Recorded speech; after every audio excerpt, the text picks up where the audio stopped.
독일의 문호 괴테는 룻기를 전원문학으로서 우리에게 전해진 가장 사랑스럽고 완벽한 단편이라고 묘사했습니다. 이것은 바로 룻기 2장과 3장에 나오는 룻과 보아스의 그 아름다운 이야기를 두고 한 표현입니다. 보아스라는 이름의 이 의미가 무엇인지 정확하게 알기는 힘들지만 여러 사람들은 아마도 그 뜻이 강력한 자, 유력한 자 이런 의미를 가졌다고 추정합니다.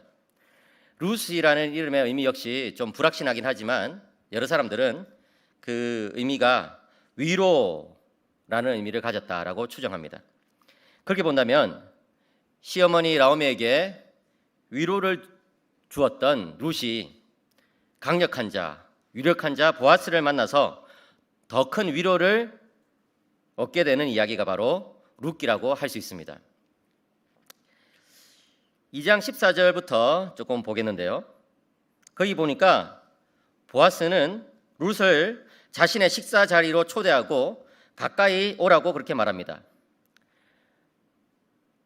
보아스가 룻에게 친절을 베풀어 주긴 했지만 여전히 이 룻과 보아스의 이런 어떤 사회적인 지위 관계는 굉장히 이렇게 큰 거거든요.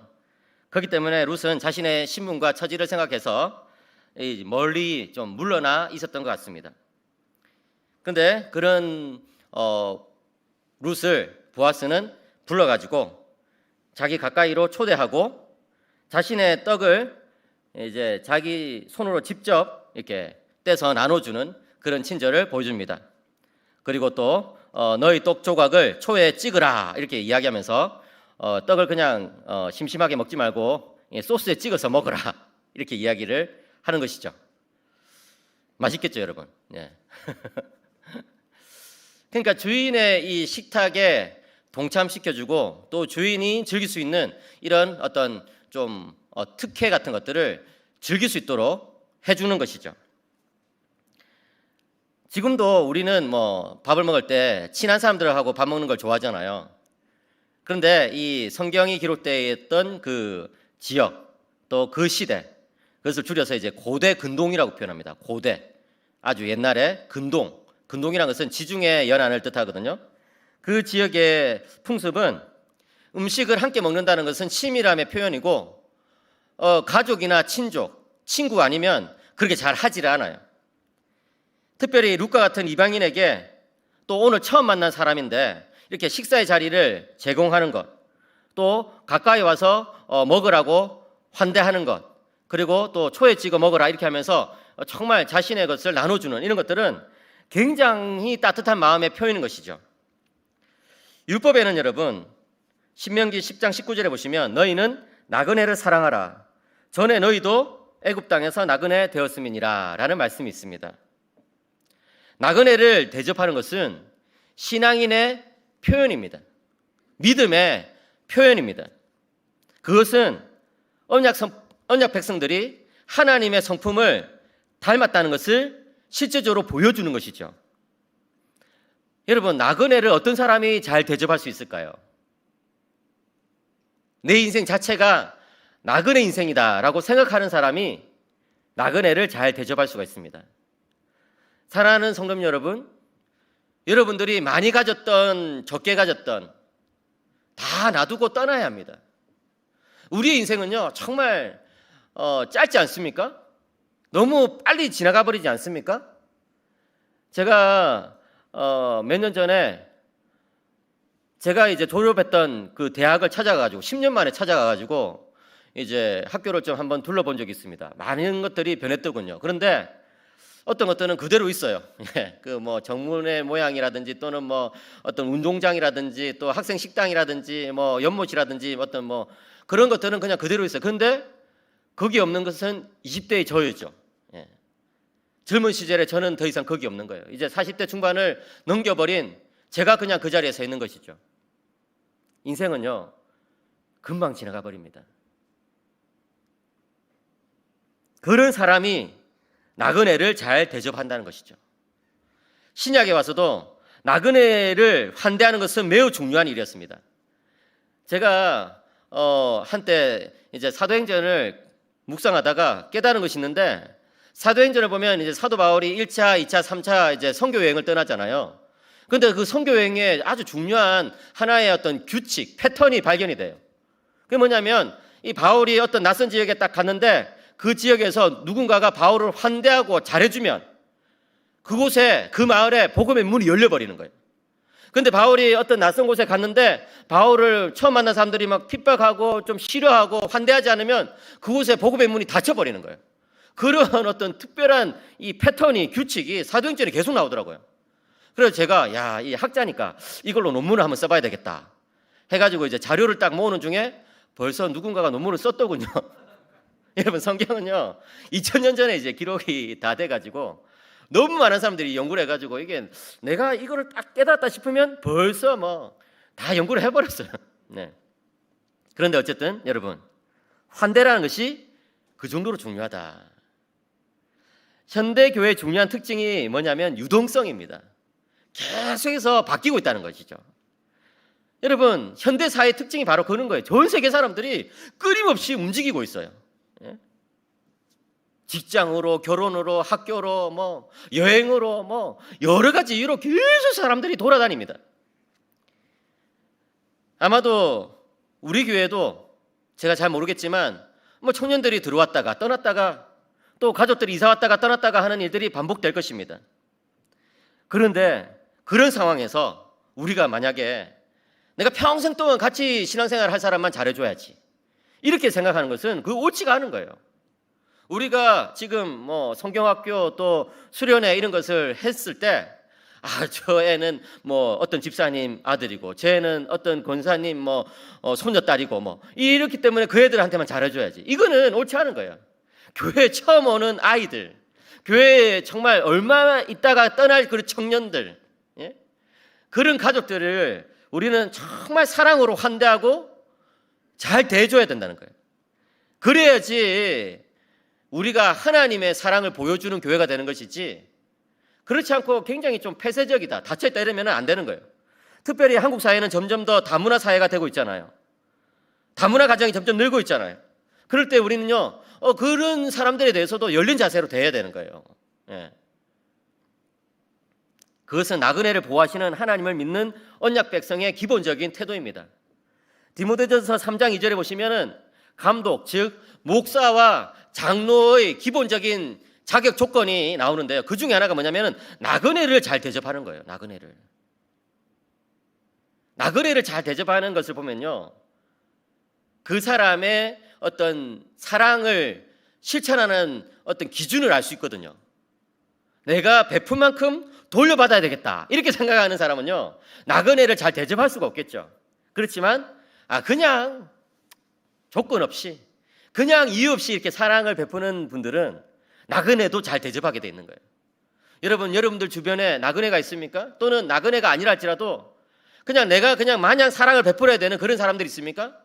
그런 사람들에게 사랑을 베푸는 분들이 되시기를 바랍니다. 하나님은 그런 사람을 통해서 역사하십니다. 여러분 아브라함을 보십시오. 나그네를 대접하다가 천사들을 대접하게 됐고 하나님을 만나게 됐잖아요. 나그네를 대접하는 거기서 놀라운 역사들이 일어납니다. 또한 보아스는요 룻이 많은 곡식을 줍도록 특별한 배려를 해줍니다. 굉장해요 이 보아스가. 룻이 단 사이에서 줍게 하였고 많이 줍더라도 소년들이 책망하지 못하게끔 그렇게 했습니다. 심지어 어떻게 하냐면은 소년들이 그녀가 가는 길을 이렇게 딱 봤다가 미리 곡식다발을 뽑아가지고 그녀가 가는 길 앞에 곡식다발이 많이 이렇게 널려 있도록 그렇게 하는 것이죠. 이 보아스가 보통 사람이 아니죠, 그죠? 드라마에 나오는 그런 멋진 남자들. 그래서 저도 지난주에 제 아내와 제가 이제 드라마를 하나 보는데 거기 굉장히 멋진 남자가 나오더라고요. 얼굴도 잘생겼는데 너무 친절하고 참 여자 주인공에게 너무 잘해주고. 그래서 보지 말자 이제 이거. 이런 거 보면 내가 더 불리해진다. 그런 거예요, 여러분. 그렇게 해가지고 룻은 그날 하루 동안에 한 에바나 되는 보리를 줍게 되었습니다. 한 에바가 어느 정도냐 했더니 이제 부피로 치면 25리터, 무게로 따지면 한 15kg이나 되는 거예요. 15kg. 와, 그러니까 뭐 그냥 한 보따리 완전히. 한 여인이 하루 동안 일해가지고 이렇게 많은 그런 양의 보리를 모으게 됐다는 것은 사실 상상하기 힘듭니다. 그것은 룻이 열심히 일한 것도 있지만 사실은 보아스의 엄청난 배려 때문에 가능한 것이겠죠. 그죠? 그래요, 여러분. 우리 인생에서 뭔가 좋은 일이 있다면 그게 내가 잘나서 그렇게 된 게 아니고 하나님의 은혜입니다. 여러분들 가운데 내가 돈을 좀 벌었다라고 생각되는 분이 있습니까? 그 여러분들이 수고해가지고 정말 새벽부터 밤까지 일해가지고 번 거 맞아요. 그렇지만 사실은요, 하나님의 은혜입니다. 여러분들의 자식들이 또는 여러분들이 뭐 좋은 대학 가고, 예? 성과를 내고 직장에서 뭐 이렇게 계속 승진하고 이런 분들이 있습니까? 그거 여러분들이 수고해서 얻은 거 맞아요. 여러분의 자식들이 정말 노력해서 얻은 거 맞아요. 그렇지만 사실은 하나님의 은혜예요. 모든 것이 하나님의 은혜입니다. 여러분 기억하시기 바랍니다. 룻이 열심히 주었지만 보아스가 이렇게 뒤에서 배려를 해주고 이렇게 하니까 그게 된 것이지 혼자서 되는 게 아니거든요. 우리 인생도 마찬가지 아닙니까? 내가 혼자서 잘한다고 뭐 다 잘 됩니까? 그게 아니에요, 여러분. 그렇기 때문에 여러분 신자는요 기본적으로 은혜를 받는 것도 중요하지만 받은 은혜를 은혜로 여기고 그것을 은혜 가운데 유지하는 것이 더 중요합니다. 많은 사람들이 이렇게 뭔가를 가지면요 이게 내가 잘나서 그렇게 됐다고 착각하게 해요. 거기서부터 문제가 생기는 것이죠. 여러분 한 자루나 되는 이 분량의 햇보리를 지고 집으로 돌아가는 이 룻의 마음을 한번 상상해 보십시오. 모르긴 몰라도 막 찬양이 터져 나오지 않았을까요? 내가 오늘 집을 놨을 때만 해도 과연 이 마을에서 이 베들레헴이라는 이 마을에서 내가 잘 정착할 수 있을까 걱정했겠죠. 집을 놨을 때만 해도 내가 오늘 이렇게 얼마나 많은 어떤 곡식을 주울 수 있을까, 내가 오늘 하루에 이 양식을 모을 수 있을까 염려했겠죠. 그런데 하나님이 역사하시기 시작하니까 보아스라는 한 남자를 만나게 되었고 그 보아스의 환대로 말미암아서 엄청난 이런 햇보리를 가지고 집으로 돌아가게 되었다는 것입니다. 보아스는 단순히 율법을 지키는 사람이 아니라 율법의 정신을 아는 사람이었고 단순히 문자적으로 율법을 지키는 것을 넘어서 정말 헤세드의 사랑이 무엇인지를 완전히 보여주는 그런 사람이었던 것이죠. 그 한 사람의 그런 사랑으로 말미암아 이 한 여인의 또는 두 여인의 인생이 얼마나 행복해졌습니까? 사랑하는 여러분, 우리는요 그렇게 사는 거예요.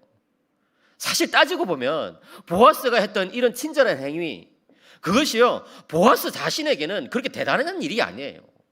그렇잖아요. 밥 먹을 때 와서 먹어라, 가까이 와서 먹어라, 뭐 초 찍어서 먹어라 한마디 해주는 게 그렇게 어려운 건 아니거든요. 그리고 뭐 이렇게 많이 주도록 이렇게 좀 배려해 주는 거, 많은 재산을 가진 사람에게 그게 어려운 건 아니거든요. 그런데 그게 여러분 가난한 사람에게는 정말 큰 위로가 될 수 있는 거예요. 사랑하는 여러분, 베풀면서 살아야 돼요. 한 송이 꽃이 그 향기로 말미암아서 많은 사람들에게 즐거움을 주는 것처럼 우리 인생이 살아가면서 그리스도의 향기를 품어내면 많은 사람들에게 기쁨과 즐거움을 줄 수 있는 거예요. 그런 교회가 되기를 축복합니다. 우리 마산 성막교회가 이 자리에 세워짐으로써 이 주변에 많은 사람들에게 이렇게 기쁨을 줄 수 있는 거죠. 제가 오늘은 보통은 이게 차를 이렇게 밑에서부터 이렇게 쭉 이렇게 마산으로 밑에서부터 이렇게 쭉 올라왔는데 오늘은 내비게이션이 또 지 맘대로 인도하는 바람에 저 위에서부터 내려오게 됐는데 위에서부터 내려오다 보니까 교회가 주변에도 여러 개가 있더군요. 성당도 있고. 그러니까 여러분 마산 성막교회가 정말 분발해야 돼요. 교회 나갈 때부터 표정을 밝게 하세요, 여러분. 밝게, 굉장히 밝게. 그래야지 주변에 있는 사람들이 야, 저 교회는 행복한 것보다 뭐 저 교회는 진짜 뭔가 마음이 따뜻한 것보다 이런지 예배 드리고 나가는데 다들 표정이 어둡고 이러면은 일단 저 교회는 가면 안 되겠다. 이런 생각 안 들겠어요? 룻은 성읍에 들어가서 나오미에게 그날 주운 보리를 보여주었습니다. 그리고 먹고 남겨온 음식도 이제 드렸습니다. 나오미가 딱 보니까 이제 답이 나오잖아요. 시어머니가 뭐 한두 번 이런 이삭을 주어받겠습니까? 이 며느리들이 시어머니가 부담되는 게 인생의 경험이 워낙 많으니까 시어머니들이 내가 이렇게 좀 해오면 딱 답이 나오거든요. 그러니까 그냥 며느리들이 벌벌 떠는 거죠 그냥. 근데 어쨌든 딱 19절 이렇게 이야기는 오늘 어디서 주었느냐 어디서 일을 하였느냐 너를 돌본 자에게 복이 있기를 원하노라. 그러니까 룻이 오늘 일하게 한 사람의 이름은 보아스이니이다 어머니. 그러자 나오미가 얼굴에 갑자기 막 화색이 돌았어요. 보아스? 아니 보자, 보아스 그 사람은 우리의 가까운 친척이잖아. 그리고 우리의 기업 무르자 중에 한 사람이잖아. 그런데 그 사람이 너한테 이렇게 친절을 베풀었다고? 그래? 이 시어머니 나오미 머리가 이게 빨리빨리 팍 돌아가기 시작해요. 여러분, 시어머니들이 집에만 있는 것 같아도 생각이 많으시거든요. 이 작전이 다 나와요 지금 벌써. 이제 나오미는요 체념의 상태에서부터 벗어날 수 있는 한 줄기 희망을 발견하고 있습니다.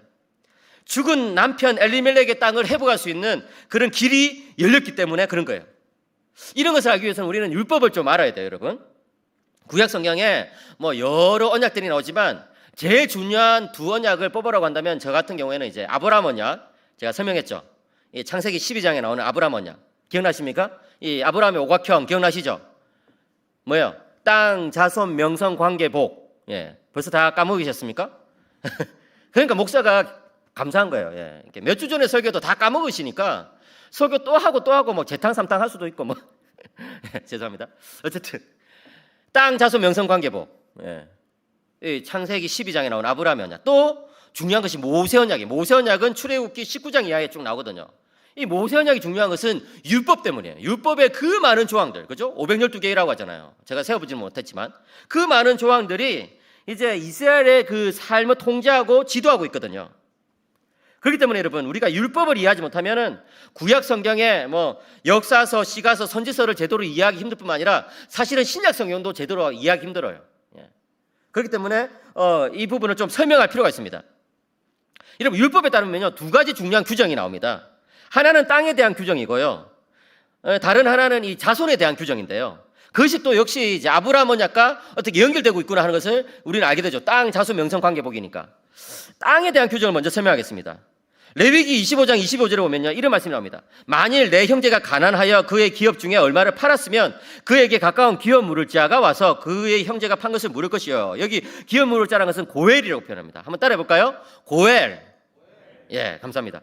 약속의 땅 가나안은요 원칙적으로 하나님의 소유입니다. 왜요? 아브라함에게 주신 언약의 성취로 말미암아 이스라엘 백성들이 얻게 되었고 여호수아가 이제 백성들을 이끌고 진격해서 땅을 얻게 된 것은 사실이지만 사실은 여러분 그 땅을 얻게 된 것이 하나님의 은혜 때문에 그렇게 된 것이거든요.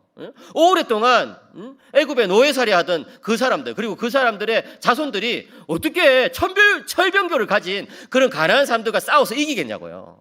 그런데 그 땅을 차지했다는 것은 뭐예요? 하나님의 은혜로 그 땅을 얻게 됐다는 것이고 그렇기 때문에 땅은 원칙적으로 하나님의 소유입니다. 그래서 여러분 누군가가 그 땅을 독점할 수가 없어요. 이스라엘 백성들은요 모든 사람들이 땅을 균등하게 나눴고요. 그것을 자손 대대로 계속해서 균등하게 가져가야 됐던 거예요. 그렇게 해가지고 하나님 나라가 계속 유지될 수 있도록 하신 것이죠. 그래서 만일 어떤 사람이 가난해서 땅을 팔게 되더라도 가까운 친척이 그 땅을 다시 사와가지고 돌려줘야 되는 거예요. 그런 역할을 하는 사람을 우리는 고엘, 기업 물을 자라고 불렀던 것이죠. 만일 기업 물을 자가 없는 경우에는 그 땅을 산 사람도 희년이 될 때까지만 그 땅을 소유하고 희년이 되면 50년마다 희년이 돌아오잖아요. 희년이 되면 그 원래 주인에게로 땅을 돌려줘야 돼요. 그렇게 해가지고 땅은 하나님의 소유라는 것을 알려주었고 또 이스라엘 백성들 가운데 너무 심한 빈부격차가 생기지 않도록 그렇게 해주신 것이죠. 왜? 이스라엘 나라 자체가 지금 하나님 나라를 보여주는 나라이기 때문에. 그와 함께 이스라엘에는요 아주 독특한 제도가 있었는데 두 번째로 이를 형사치수제라고 합니다. 앞에 나오죠. 한자를 아시는 분들은 조금 의미를 가늠하실 거예요. 형이 죽으면 치수, 형수를 취한다라는 제도예요. 이것을 좀 줄여서 수혼 제도라고 합니다. 형수와 결혼하는 제도, 영어로 레비레이트라고 하는데 그런 제도가 있습니다. 신명기 25장 5, 6절에 설명이 나오는데요. 제가 읽어보겠습니다. 형제들이 함께 사는데 그 중에 하나가 죽고 아들이 없거든 그의 죽은 자의 아내는 나가서 타인에게 시집가지 말 것이요. 그의 남편의 형제가 그에게로 들어가서 형수에게로 들어가서 그를 맞이하여 아내로 삼아 그의 남편의 형제된 의무를 그에게 형수에게 행할 것이요 그 여인이 형수가 낳은 첫 아들이 그 죽은 형제의 이름을 잊게 하여 그 이름이 이스라엘 중에서 끊어지지 않게 할 것이니라. 우리로 치면 너무 이상해요. 이 뭐 오늘날에는 도무지 뭐 이렇게 생각할 수도 없는 그런 제도죠. 그렇지만 여러분, 이 구약 시대에는 하나님께서 특별히 임시 방편적으로 그런 율법을 주셨어요. 그래서 여러분, 이 구약의 여러 율법들이 오늘날에는 우리하고 상관이 없는 거예요. 왜냐하면 하나님께서 언약 백성들의 삶을 인도하시기 위해서 한시적으로 특별하게 그 시대에만 허락하신 거거든요. 물론 오늘까지도 여러 이제 이어지는 그런 율법들이 있죠. 대표적으로 십계명. 우리가 이제 매 예배 시간마다 십계명을 낭독하는데 오늘날 신약 시대 백성들에게도 십계명은 여전히 유효합니다. 그렇지만 이 이스라엘 백성들에게만 딱 해당되는 그런 시민법의 규정들은 우리들에게는 그 의미만 적용될 뿐이지 문자 그대로는 적용되지 않아요. 그런데 왜 이런 이상한 제도를 주셨는지 한번 생각해 봅시다. 형제들이 있는데요. 어떤 한 그 사람이 아들이 없이 그냥 죽어버렸어요. 그러면은 이제 가문이 끊겨지잖아요. 그 다음에 어떻게 돼요? 이 사람의 재산도 이제 어떻게 될지 모르잖아요. 그러니까 어떻게 이제 하도록 했냐면은 이 죽은 남자의 형제가 형수를 취해가지고 남겨진 여인을 취해가지고 대를 잇도록 해준 거예요. 이렇게 함으로써 이스라엘 백성들의 지파와 가족이 이 종족이 보존되도록 하신 것이죠. 여러분 오해하지 마시기 바랍니다. 그냥 한시적으로 그렇게 하신 거예요. 왜? 이 민족이 그렇게 보존되고 이 지파가 보존되고 가정이 보존돼 가지고 하나님께서 주신 그 땅을 계속해서 관리해야 되니까 그렇게 함으로써 이스라엘이 하나님의 나라로서 성립될 수 있도록 하신 것이죠. 나오미의 경우에는요, 이 고엘 제도와 또 이 수혼 제도가 둘 다 필요한 상황입니다. 그녀는 죽은 남편 엘리멜렉의 뒤를 이을 자손이 필요했고 또 엘리멜렉의 땅을 다시 찾아줄 사람이 필요했습니다. 그녀가 생각하기에 보아스가 이 두 가지를 다 해줄 수 있는 사람인 것이죠. 그러니까 이제 시어머니가 막 기쁘며 하색이 도는 거예요. 나오미의 이 처지를 제가 묵상하는 가운데 이게 바로 우리의 모습이다. 땅을 빼앗겼지만 자식이 있으면 그래도 희망이지 않겠습니까? 자식이 자라서 그 땅 되찾아오면 되니까요. 반대로 자식이 없어도 땅이 있다고 하면 희망이 있지 않겠습니까? 먹고 살 수는 있으니까요. 그리고 수혼제도를 통해서 자식을 낳을 수도 있고요. 하지만 나오미는 지금 땅도 다 상실해버리고 집안의 남자들도 다 죽어가지고 자식도 없는 그런 상황이에요. 우리 인간이 그런 상황 아닙니까? 영혼과 육체로 이루어진 우리 인간들은요, 죄로 말미암아 영혼도 망가져버렸고 육체도 병들게 된 것이죠. 관계도 다 망가져버린 거예요. 인간은요, 자기 자신조차도 제대로 사랑하지 못해요. 자기 자신조차도. 얼마나 불쌍합니까? 그런데 그런 우리에게 예수님이 오셨습니다.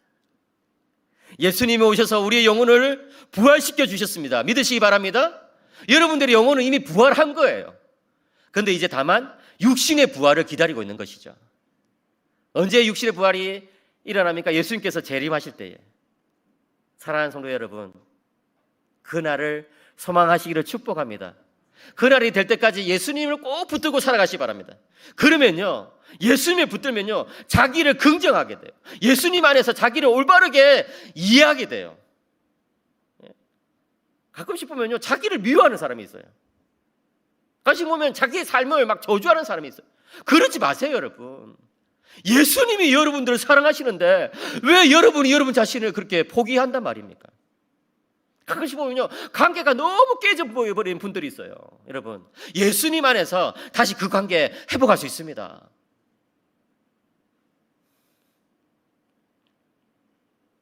여러분의 병든 마음도 예수님 안에서 회복할 수 있어요. 심지어 육신의 질병도요, 그 질병이 당장에 낫지는 않는다 하더라도 예수님 안에서 그 질병을 여러분 다른 각도로 대할 수 있는 거예요. 다른 태도로. 다른 태도로.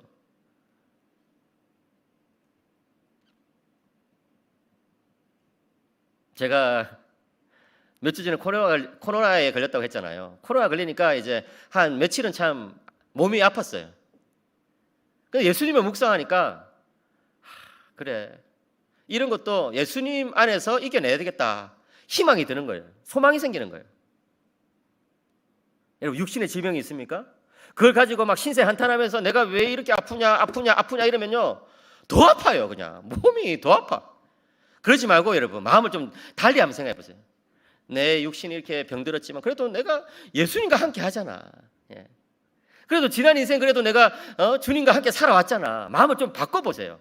그러면요, 예? 병도 좀 이겨낼 수 있는 힘이 생겨요. 여러분 이런 사실들을 생각하고 이제 3장을 보겠습니다. 3장 3절과 4절을 보시면 나오미가 룻에게 중요한 사항을 지시합니다. 그런즉 너는 목욕하고 기름을 바르고 의복을 입고 타작마당에 내려가서 그 사람 보아스가 먹고 마시기를 다하기까지는 그에게 보이지 말고, 보아스 그가 누울 때에 너는 그가 눕는 곳을 알았다가 들어가서 그의 발치 이불을 들고 거기 누우라. 그가 내 할 일을 내게 알게 하리라 하니. 와, 제가 이 구절을 읽을 때마다 가슴이 콩당거려요. 얼굴도 좀 화끈거리고, 시어머니가 도대체 며느리한테 왜 이런 작전을 주지? 그죠? 좀 이상하잖아요, 굉장히. 예? 며느리한테 목욕하고, 예? 기름을 바르고 예쁜 옷 입고 가가지고 그 보아스 옆에 누우라는 거예요. 이 도대체 뭐죠?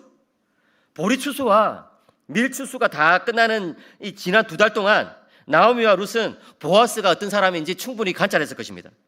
과연 그는 하나님을 신뢰하고 율법을 지키고 가난한 자를 불쌍히 여기고 나그네를 환대하는 그런 영적인 면과 물질적인 면에서 모두 다 강한 자, 유력한 자였어요. 이제 나오미와 룻에게 결단의 순간이 온 것이죠. 보아스를 기업 물을 자로 고엘로 삼아야 되겠다 이렇게 생각한 거예요. 그런데 여러분 이게 참 보통 이런 일이 있으면 이게 남녀간에 좀 이렇게 약간 좀 이렇게 눈빛이 이렇게 통하고 이렇게 이런 일이 있으면 남자가 먼저 나서가지고 좀 그렇게 해야 되는 거 아닙니까? 이렇게 프로포즈 딱 하고 이렇게 해야지 좀 뭔가 좀 이렇게 잘 맞는 거지. 그런데 이 보아스가 이렇게 좀 이렇게 소심한지 왜 그렇게 안 하고 여성들이 먼저 나서도록 하냐 말이에요. 왜 그러냐? 2가지 이유가 있었던 것 같아요. 첫째는 사장에서 보겠지만 제가 다음 주에 설명하겠지만 보아스보다 더 가까운 엘리멜렉에게 더 가까운 친족이 있었던 거예요. 그러니까 기다렸던 것이죠. 여러분 아무리 자기가 율법을 잘 지키고 이렇게 하는 사람이라도 다른 사람이 율법을 지키는 것을 빼앗아가지고 그런 기회를 박탈해가지고 자기가 먼저 율법 지켜버리고 이런 것은 옳지 않거든요. 예. 이스라엘 모든 성인 남자는 이런 어떤 고엘 제도 또 이 수혼 제도를 지켜야 되는 그런 의무가 있기 때문에 이제 그 사람이 먼저 그것을 지키도록 기다려주지 않았나 하는 생각이 드는 거예요. 그 다음에 이제 또 실제적인 2번째 이유가 있는데요. 지금 어떤 시기예요? 추수기잖아요, 그죠? 이 2달 동안 추수를 열심히 한단 말이에요. 그 추수기가 너무 바쁜데 이런 상황에서 보아스가 내가 결혼하겠습니다. 뭐 이렇게 하면은 이게 참 좀 난처해지지 않겠습니까? 동네 사람들이. 우리는요 오늘날 결혼이 굉장히 좀 빨리 끝나잖아요. 하루 만에 끝나고 그것도 또 교회에서 하면 1시간, 예식장에서 하면 20분. 예. 그냥 뭐 너무 빨리 결혼식이 이루어져 버리잖아요.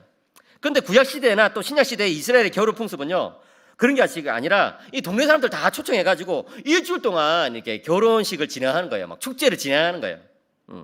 그렇기 때문에 일손이 부족한 이런 추수기에 저 결혼합니다 여러분 와주십시오 이러면은 동네 사람들이 일손이 막 바쁘니까 또 이게 좀 가기가 힘든데 또 안 갈 수가 없고 유력한 사람이 결혼한다고 하니까 그러니까 이제 보아스는 때를 기다렸던 것 같아요.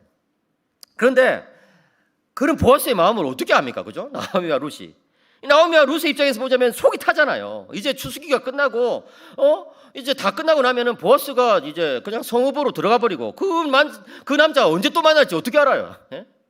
그러니까 나오미가 고민 끝에 하나의 안을 탁 내는 것이죠. 야, 이 시어머니들이 지혜로워요. 딱 그래가지고 보아스가 자는 곳에 가가지고 그의 발치 이불을 들고 거기 누우라. 그런데 굉장히 위험한 일이죠. 예? 또 이상한 일이 아닙니까? 이런 보통 정숙한 여인이라면 이렇게 하겠습니까? 그런데 룻은요 자기 생각을 일단 접어두고 시어머니의 의견을 따르기로 결심합니다.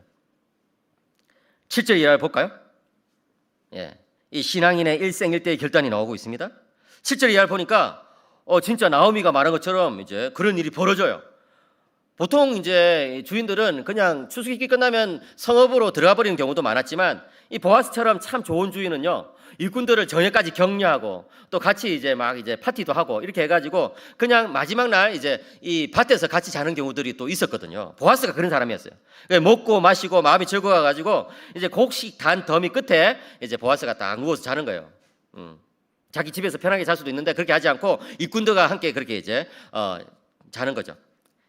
그 가만히 이제 룻이 딱 보니까 그렇게 일이 벌어지고 있거든요. 그래가지고 싹 가가지고 이 보아스의 발치 이불을 들고 쏙 들어가가지고 거기 누웠어요. 이 보아스가 자다가 이게 발끝에서 누가 꼼지락꼼지락 거리는 인기척이 이제 느껴지는 거예요. 그래가지고 화들짝 놀라가지고 몸을 탁 돌려보니까 한 여인이 자기 발치 끝에 누워 있는 거예요. 엄청 놀랐겠죠, 그죠? 너 누구냐? 한밤중에. 여러분, 우리가 이 본문들을 잘못 해석하면 이게 좀 이렇게 음란한 그런 식으로 해석할 수 있어요. 성적으로 막 해석할 수 있어요. 그런데 그렇게 해석하면 안 됩니다, 여러분. 이 본문을 좀 이상하게 해석하는 분들은요, 지금 룻이 이 음란한 여인처럼 둔갑해가지고 보아스를 유혹하려고 했다 이렇게 설명하는 사람이 있는데 그게 아니에요. 성경은 전혀 그런 암시를 주지 않아요. 그리고 유혹하려고 했으면 벌써 작업을 옛날부터 했겠지. 그렇지 않습니까? 7주 동안 기다리고 뭐 이렇게 안 했겠죠, 그죠? 벌써 유혹하려고 하려면 이 7주 동안 이렇게 준비해가지고 그냥 이렇게 스카프 딱 두르고 향수 팍 뿌리고 그냥 보아스 유혹하고 이렇게 했겠죠. 그런데 그렇게 하지 않았던 것을 보면 룻은요 지금 그냥 시어머니가 시킨 대로 할 뿐이에요. 보아스를 좀 코너로 몰아가자 이런 것을 이제 계획하고 있는 것이죠. 여러분, 과부가 된 여인이 친족을 찾아가서 기업물을 자가 되어달라고 부탁하는 것은 율법에 저촉되는 행동이 아니에요. 다만 이 계획이 위험했던 것은 보아스가 기업물을 자가 되도록 좀 결단을 촉구하는 코너로 계속 몰아가는 그런 과감한 행동을 룻에게 시켰기 때문에 그런 거예요. 여러분, 상황은 아주 복잡 미묘하고 위험성은 굉장히 컸습니다. 일이 잘못된다면 어떻게 돼요? 보아스가 밤에 이게 남성이 그냥 여성과 단둘이 있으니까 룻을 범하고 또 그녀에게 상처만 줄 수도 있는 거예요. 또 그게 아니라면 룻의 의도를 오해해가지고 아니 저 여인이 음란한 여인이었네. 내가 잘못 봤는가 보다 이렇게 생각할 수도 있어요. 심지어 고발할 수도 있어요. 그죠? 그러나 만일 일이 잘 된다면, 그래서 만일 보아스가 정말 경건하고 지혜로운 사람이고 룻을 사랑하고 있다면 어떻게 될까요? 룻의 의도를 단번에 딱 파악하고 정식으로 절차를 거쳐가지고 룻을 아내로 삼고 죽은 엘리멜렉의 기업을 물을 수 있도록 해주겠죠. 참 이 조건이 딱딱딱딱 맞아 떨어져야 되는 거예요. 제가 이제 대학생들 사역을 많이 하거든요. 그래가지고 이제 우리 자매 대학생들한테 물어봐요. 나중에 어떤 사람하고 결혼하고 싶냐? 그러면 교수님 일단은요 그 신앙이 좋아야 되고요, 또 성품이 좋아야 되고요, 또 저랑 말이 잘 통해야 되고. 그럼 제가 이제 물어보죠. 솔직하게 이야기해, 솔직하게. 그러면 사실은요 돈 많고 키 크고 목소리 좋고 잘생겼으면 좋겠어요. 그래서 제가 뭐라고 말합니까? 그런 사람 없다. 그런 사람 없다. 너희 눈을 조금만 각도를 낮춰라. 눈을 좀 낮춰라. 이렇게 이야기해요. 보아스가 기가 막히게 그런 사람이에요.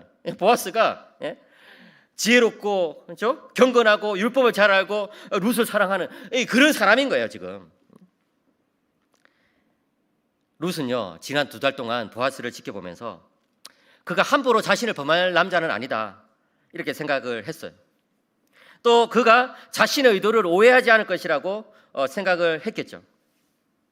보아스라면 분명히 일을 이렇게 율법대로 잘 처리해 줄 것이라고 생각을 했겠죠. 그렇지만 사람이 참 어떻게 될지 알 수가 없잖아요. 여러분 한번 상상해 보십시오. 그날 아침에 룻이 집을 나서면서 어머니께 인사드리고 집을 나서면서 어떤 생각이 들었을까요? 지난 2달 동안 내가 이 길을 왔다 갔다 했지만 이제 오늘 결판이 나는구나. 그 밭으로 가면서 보아스에게로 가면서 기도하지 않았을까요? 하나님, 이제 결단을 내려야 될 시간이 왔습니다. 하나님, 저를 좀 도와주세요. 하나님, 제가 시어머니의 이 말씀대로 하긴 하는데 사실은 일이 어떻게 될지 모릅니다. 하나님, 그렇지만 저는 그 일을 한번 해보겠습니다. 왜냐하면 저는 시어머니를 믿는 것도 아니고 심지어 보아스를 믿는 것도 아니고 저는 하나님을 믿거든요. 하나님, 도와주세요. 잠언 16장 9절 사람이 마음으로 자기의 길을 계획할지라도 그의 걸음을 인도하시는 이는 여호와시다. 룻이 지금 하나님의 이름에 자기의 삶을 던지고 있는 거예요. 여러분, 신앙인의 삶에는요, 오직 하나님만을 믿고 자신의 것을 걸어야 되는 순간이 오는 것이죠. 본토 친척 아버지의 집을 떠났던 아브라함을 한번 생각해 보십시오. 보디발의 아내의 유혹을 물리쳤던 그 요셉을 한번 생각해 보십시오. 모세를 나일 강물에 띄워보낸 그 모세의 어머니와 누나를 한번 상상해 보십시오. 지팡이 하나를 가지고 바로 앞에 섰던 모세가 그러지 않았습니까? 여리고를 향해서 돌격에 들어갔던 여호수아를 여러분 한번 생각해 보십시오. 골리앗 앞에서 물맷돌 몇 개를 들고 섰던 다윗을 여러분 한번 상상해 보십시오. 강한 자와 약한 자 사이에는 주님밖에 도와줄 자가 없다고 기도했던 아사왕의 그 기도를 여러분 한번 떠올려 보십시오. 죽으면 죽겠다고 각오하고 왕 앞에 나갔던 에스더를 여러분 한번 생각해 보십시오. 신약에 와서 헤롯 앞에서 담대히 하나님 나라를 선포하고 메시아의 길을 예비했던 세례요한의 삶을 생각해 보시고, 사람들을 모아놓고 자기를 핍박하는 사람들 앞에서 설교했던 그 바울의 설교를 한번 떠올려 보십시오. 이들 모두는요, 오직 하나님만을 믿고서 일생일대의 결단을 내린 사람들이었습니다. 여러분, 은혜를 누리려면요, 결단이 필요해요. 은혜를 누리려면 뭔가 좀 헌신이 필요해요. 신앙인의 삶에 그런 결단도 없고 헌신도 없다면 예수님은 뭐라고 말씀하십니까? 요한계시록에서 말씀하는 것처럼, 라오디게아 교회에 말씀하신 것처럼 네가 좀 차든지 덮든지 했으면 좋겠다. 네가 그냥 이렇게 뜨뜻미지근하니 차라리 내가 그냥 내치고 싶다. 사랑하는 성도 여러분, 신앙인의 삶에 뭔가 좀 도전도 있고 모험도 있고 결단도 있고 헌신도 있고 이래야 되지 않겠습니까? 우리 마산 성막의 역사가 그렇게 이루어진 거 아닙니까? 우리 마산 성막이 지난 세월 동안 그런 사람들의 헌신 때문에 여기까지 온 거 아닙니까? 그렇다면 우리 세대에 요구되는 결단과 헌신 감당해야 되지 않습니까? 하나님은 바로 그런 사람들을 통해서 구원 역사의 수레바퀴를 돌리시는 거예요. 이제 드디어 룻과 보아스의 대화가 이어집니다. 9절 이하에 보시면 그게 나옵니다. 나는 당신의 여종 룻이오니 당신의 옷자락을 펴 당신의 여종을 덮으소서. 참 아름다운 표현이죠. 여기 사용된 이 옷자락이라는 단어는요, 히브리어로 카나프라고 하는데, 제가 지난주에 설교할 때 말씀드렸던 그 주의 날개, 그 날개라는 단어와 똑같은 단어예요. 하나님의 적극적인 보호, 위로 이런 것들을 상징하는 것이죠. 전능자의 날개 아래로 피하기를 소망했던 룻은 결국 유력한 자 보아스의 옷자락의 보호를 받게 되었습니다. 하나님은요, 하나님께 결단하고 나가는 사람 도와주십니다. 장막에서 밤중에 자기 발치에 엎드려 있는 이 룻의 말을 들은 보아스는 이 룻의 의도를 정확하게 파악했습니다. 그것은 음란한 행동이 아니라 시어머니 나오미를 위한 사랑과 희생의 행동이었던 것이죠. 10절에 이렇게 말합니다. 보아스가 내 딸아, 여호와께서 내게 복 주시기를 원하노라.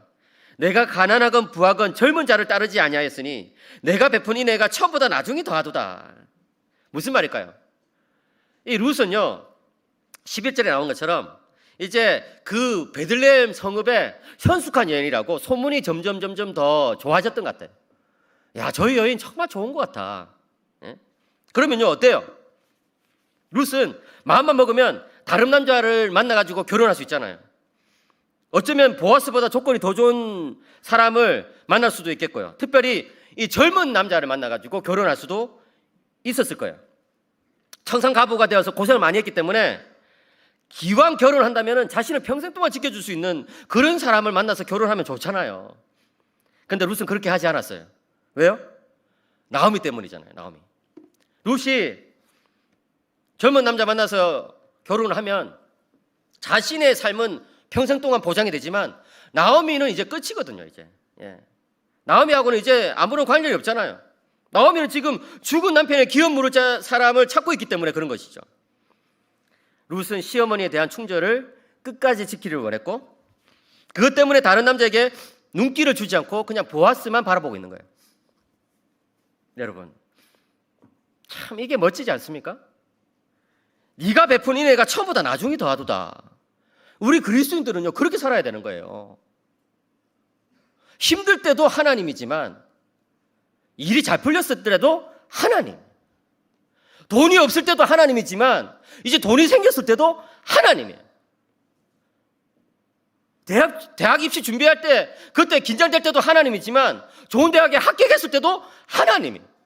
예? 여러분, 힘들 때 하나님을 참는 것도 중요하지만, 일이 잘 풀리고, 그죠? 뭔가 잘 나갈 때 하나님을 여전히 붙드는 것은 더 중요해요. 룻이 그런 사람이에요.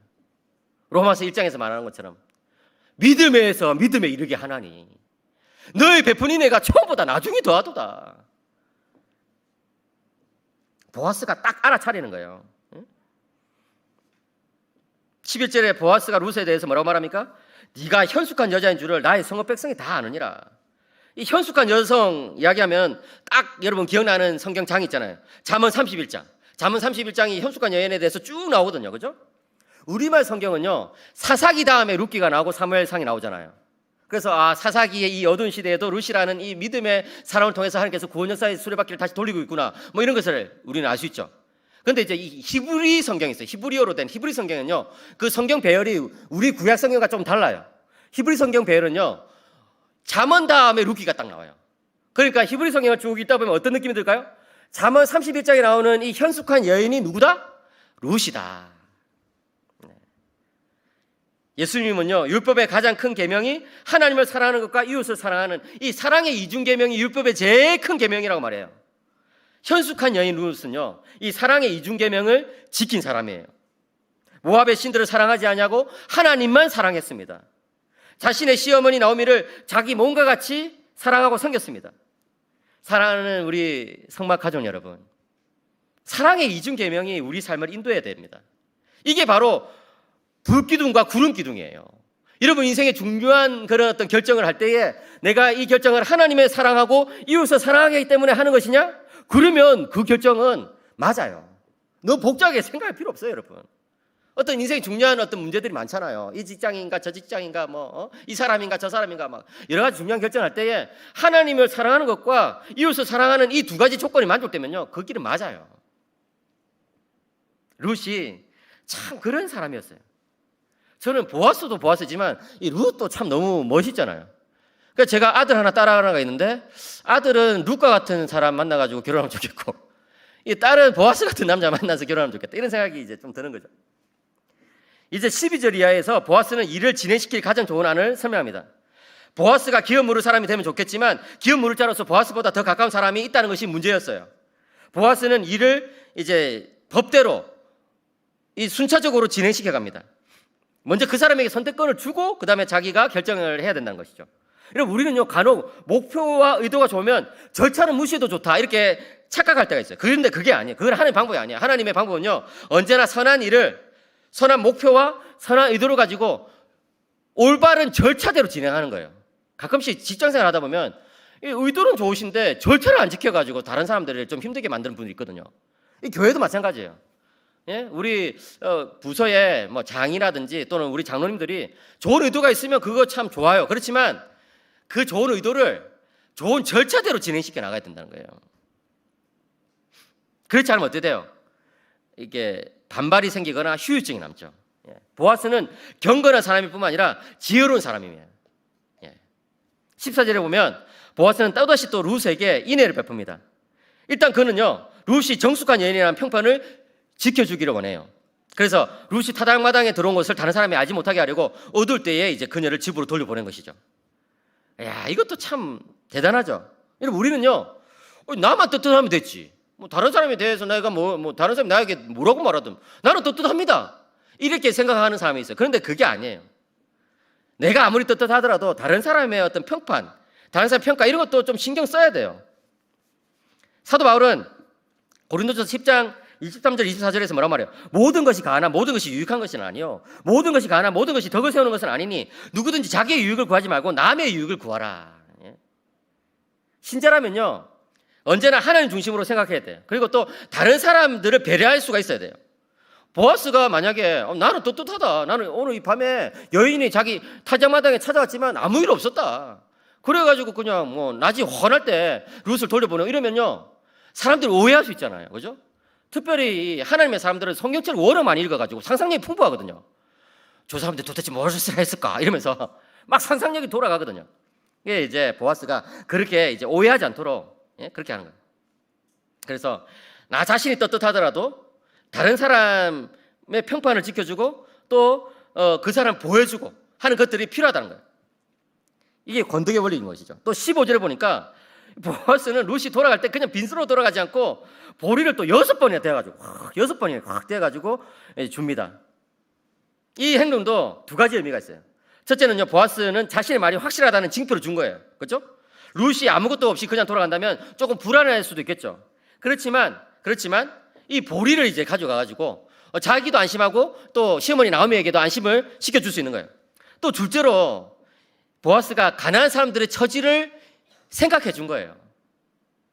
여러분, 보아스는요, 가난한 사람의 마음을 누구보다도 더 잘 이해합니다.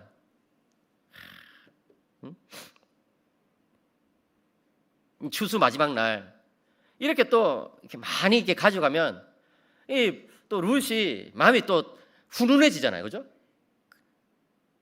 참 자기는 그렇게 잘 살고 자기는 그렇게 참 이렇게 귀족이고 이런데 어떻게 이렇게 가난한 사람들의 마음을 이해할까요? 신약 성경에 보면 이런 분이 또 나옵니다. 누굽니까? 예수 그리스도십니다. 히브리서 2장 18절. 그가 시험을 받아 고난을 당하셨은즉 시험 받는 자들을 능히 도우실 수 있느니라. 고린도후서 8장 9절.